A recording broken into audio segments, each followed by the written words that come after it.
Hola, ¿cómo están? Soy Francisco Belaúnde. Bienvenidos a una nueva edición de Hablemos del Mundo. Hoy, 2 de junio. Por supuesto, empezamos agradeciendo a nuestro auspiciador, Clínica Oftalmológica, TG Láser Oftálmica, comprometidos con tu visión. Es un día muy lamentable para el Estado de Derecho en Colombia. Hoy podemos decir con claridad que las chuzadas, las interceptaciones ilegales han retornado a Colombia. Bien, acaban ustedes de oír al fiscal Francisco Barbosa, fiscal especial de Colombia, hablando de chuzadas. Es un término que allá se utiliza de manera equivalente a lo que acá llamamos chuponeo, o sea, interceptación telefónica. Lo que sucede es que ha habido un escándalo que se desarrolla en estos momentos en este país, que está ligado al robo en la residencia de la señora Laura Sarabia, que es jefa de asesores del presidente Gustavo Petro. Se habló de más o menos de un robo de $4.000. Esto fue el 29 de enero. Y claro, la prensa comenzó a interesarse, ¿no? ¿Cómo así se encontraron $4.000, se robaron $4.000 en la residencia de la de facto casi número 2 del gobierno de Petro? Y lo que pues se supo es que al día siguiente llevaron a Palacio de Nariño, es el palacio presidencial, a los sótanos, a la niñera que se llama Marelvis Mesa, y la sometieron al polígrafo. Ella después dijo que había sido un abuso de poder, que no tenían por qué someterla a esta prueba. La señora Sarabia dijo que de ninguna manera fue un abuso, que se hizo de acuerdo a los protocolos. O sea, no hubo ningún tema de irregularidad. Pero después la historia se fue, digamos, un poco complicando. Entró a tallar otro personaje que es Armando Benedetti, que es embajador de Colombia en Caracas, muy cercano también al presidente Petro, que de alguna manera protegió a la señora Marelvis Mesa, que también había trabajado con él tiempo atrás, ¿no? Incluso se la llevó en algún momento, el 14 de mayo, el robo fue el 29 de enero, ¿no? Y el episodio de Nariño fue el día siguiente, el 30 de enero, y 14 de mayo se la lleva a Caracas para que se ocupe de sus hijos nuevamente, por una semana. Ella aparentemente ella le narra un poco cómo fueron las cosas, y ahí Benedetti, un poco que supuestamente era muy amigo de Sarabia, va con la pierna en alto contra ella. Aparentemente porque hubo una discrepancia sobre los cargos, él quería aspirar a un cargo, Sarabia se oponía, en fin. Ahí la amistad un poco que se vino al suelo, en fin. En medio de todo esto, el propio Benedetti suelta la idea que la señora Mesa había sido sometida a una interceptación telefónica ilegal. Y efectivamente, se comienza a investigar, y ¿qué resulta? Que era verdad.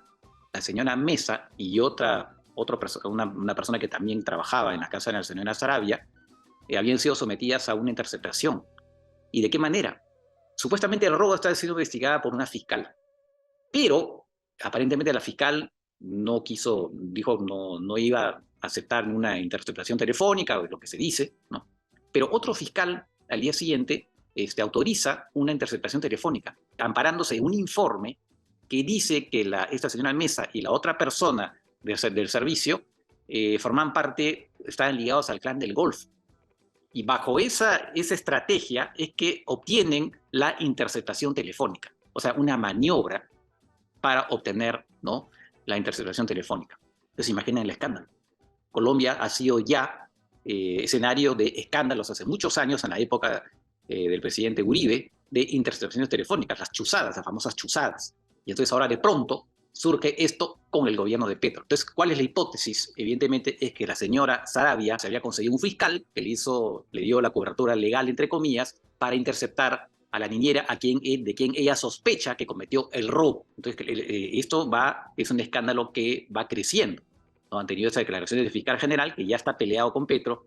Se imagina que ahora él está feliz de la vida, ¿no?, de generarle dificultades al señor Petro. Tema complicado. Mientras Petro se divierte hablando de que Castillo debería seguir siendo presidente del Perú, pues él tiene problemas gravísimos. Ese es uno de los problemas que tiene, que no es el único, ¿eh? Pero en fin, esto es un escándalo porque esto está involucrando a dos personas, sobre todo a una persona muy cercana, que es la señora Sanabria, perdón, ¿no? Así que vamos a ver qué es lo que pasa con este caso. Lo seguiremos digamos, de manera muy acuciosa, si se quiere. Pasamos a otro tema y que tiene que ver esta vez con Europa, ¿no? En Europa se ha creado una nueva institución que se llama la Comunidad Política Europea. Ustedes dirán, ¿cuántas instituciones en Europa, no? Tienen, bueno, la OTAN, que es una organización, bueno, claro, con Estados Unidos como principal socio, pero también, sobre todo, que tiene que ver con la defensa de Europa. Tienen el Consejo de Europa, que es un organismo que se creó en 1949, que tiene que ver con la defensa de los derechos humanos y de la democracia. Tiene la Comunidad Europea, que después se llama Unión Europea, que surge en los años 50. La OSCE, Organización para la Seguridad y la Cooperación de Europa, que es un organismo que ve temas de seguridad y hace también seguimiento a las elecciones, ¿no? Y también envía observadores cuando hay zonas de conflicto, ¿no? Que es un organismo de los años 70, que se creó en los años 70. Y ahora de pronto surge esta idea de una comunidad política europea, una idea del presidente Macron, que siempre tiene ideas, me parece una caja de ideas, y al comienzo fue el año pasado, cuando la formuló en mayo del año pasado, fue acogida con cierto escepticismo, pero al final, bueno, ha hecho su camino y se produjo una primera reunión en Praga el año pasado. Y ahora hay otra reunión que es esta vez en Moldavia. ¿Y por qué Moldavia? Porque Moldavia está muy cerca del conflicto con Ucrania, es país limítrofe. Y además también tiene rusos en su territorio. Hay una base rusa en una parte del país que se llama Transnistria, que es de facto independiente, aunque no jurídicamente. Entonces, este es un país que se ve que está amenazado por Rusia. Entonces, como una manera de darle su apoyo, los europeos dijeron, acá vamos a organizar la segunda reunión de la Comunidad Política Europea. Y efectivamente ahí se ha realizado 40 y pico presidentes, ¿no?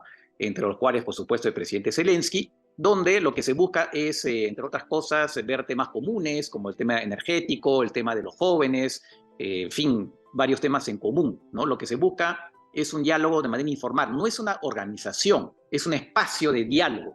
Los alemanes en particular quieren que esto se mantenga así, informal. Francia tiene, el presidente Macron tiene otra idea que dice que quiere que haya un mínimo de estructura, ¿no?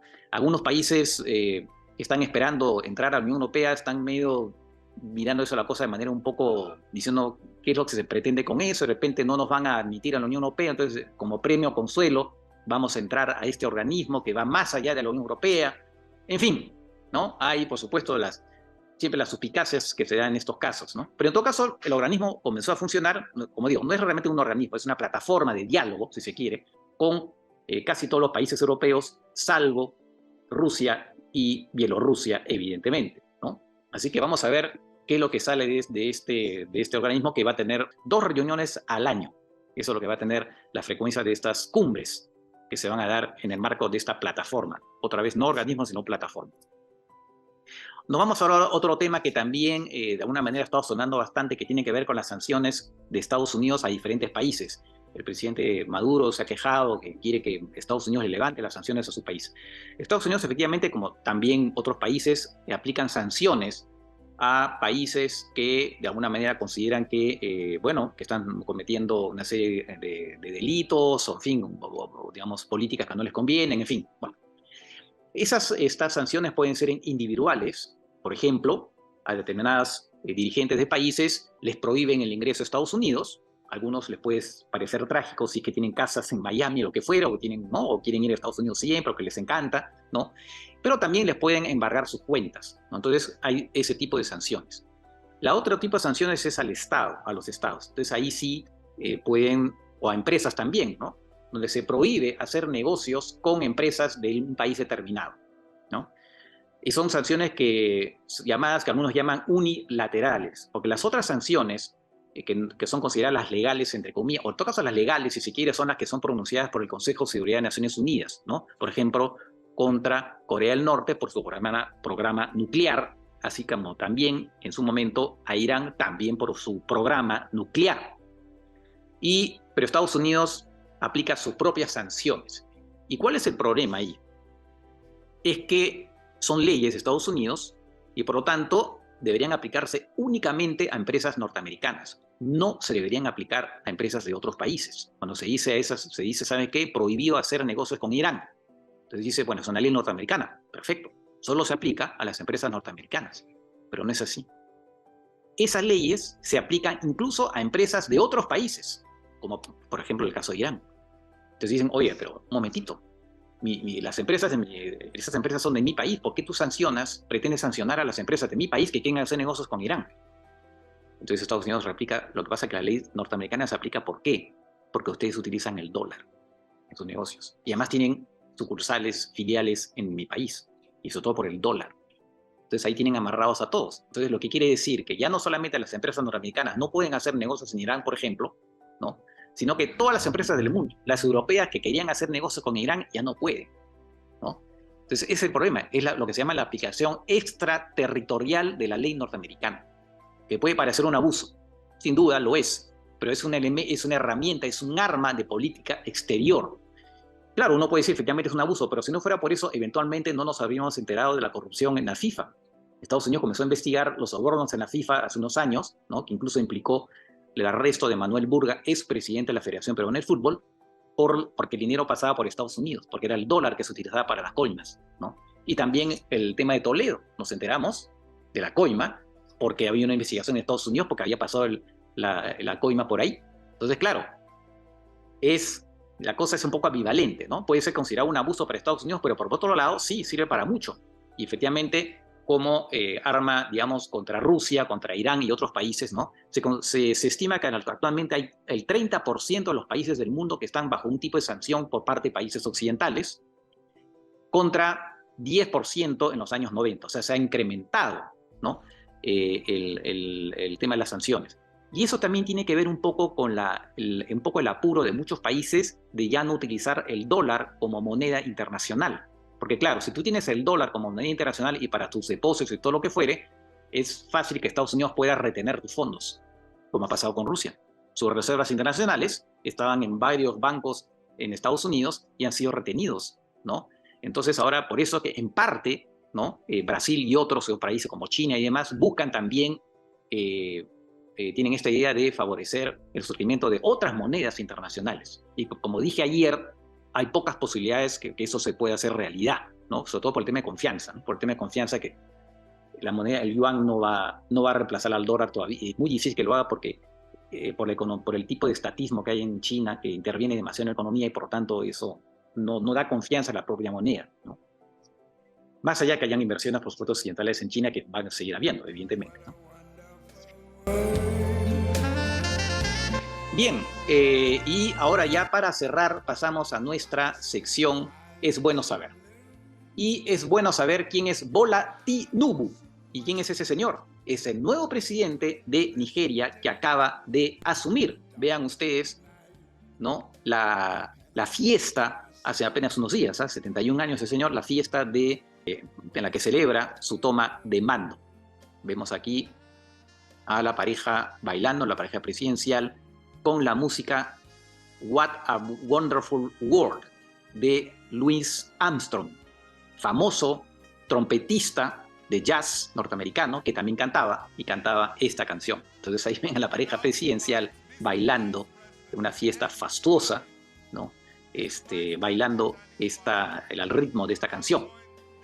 La tiene difícil este nuevo presidente porque va a enfrentar una situación donde hay una alta inflación en Nigeria. Nigeria es un país federal, ¿no? Donde él ha sido gobernador de Lagos, ¿no? Y además hay una violencia brutal con grupos terroristas, una deuda importante, a pesar de que es un país productor de petróleo y sin embargo tiene problemas económicos muy serios.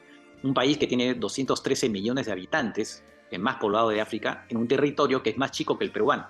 Tiene alrededor de 900 kilómetros cuadrados contra 1.200.000 más o menos el caso peruano. O sea, 3/4 partes del peruano, que somos nosotros 34, ellos son 213 millones. Bueno, es ese país el que el señor Tinubu va a gobernar a partir de ahora y al que también llaman el padrino. Así que bueno, vamos a ver cómo le va a ese señor como presidente. Hemos llegado al final de esta edición. Cuídense y nos vemos mañana. Chau, chau.